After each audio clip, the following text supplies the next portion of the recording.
how did you become this well-known Bitcoin expert? What was your kind of Bitcoin origin story? Okay, yeah. I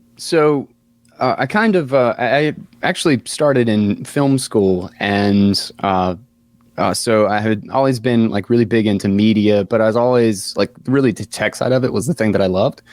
And after years of not figuring out how to make any money in film, because it was just kind of a nowhere job, that I wanted to work on my projects, I went really hard into tech and all of the internet. I was kind of finding libertarianism and stuff at the exact same time. I was pretty heavy conservative, like kind of in college years and stuff.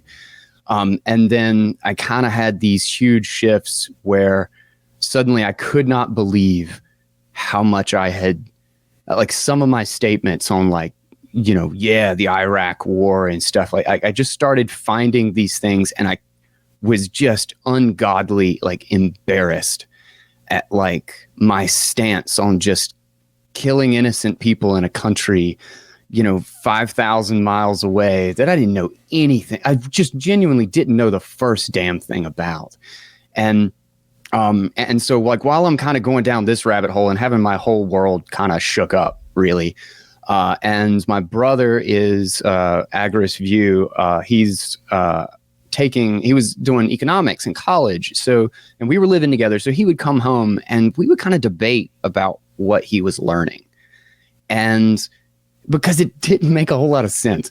Like he would learn some major economic principle, but then like 3 days later, like in macroeconomics, but then like 3 days later in microeconomics, he would learn exactly the opposite.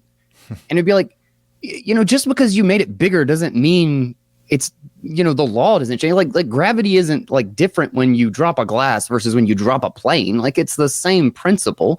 And so he would debate with his professors and then come home and we would debate.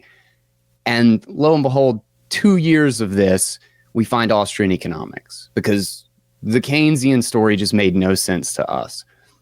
And so my excitement and digging into BitTorrent and the internet and libertarianism with him, and then finding Austrian economics, and out of nowhere, he's debating with somebody on Facebook, and somebody mentions, you should check out this Bitcoin thing. And this was back in 2011, so it's like 10 years ago now.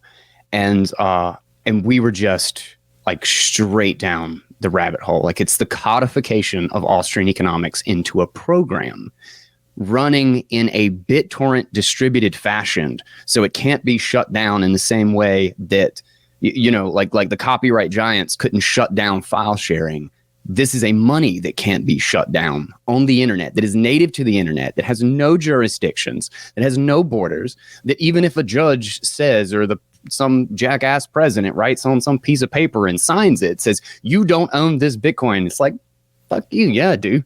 Like unsign my keys, like go to town. Good luck. Like there's actually a dude who, ran like something for the darknet market or whatever. And he had $60 million in Bitcoin in Germany, and they stole all his wallets and everything, but they couldn't get his Bitcoin.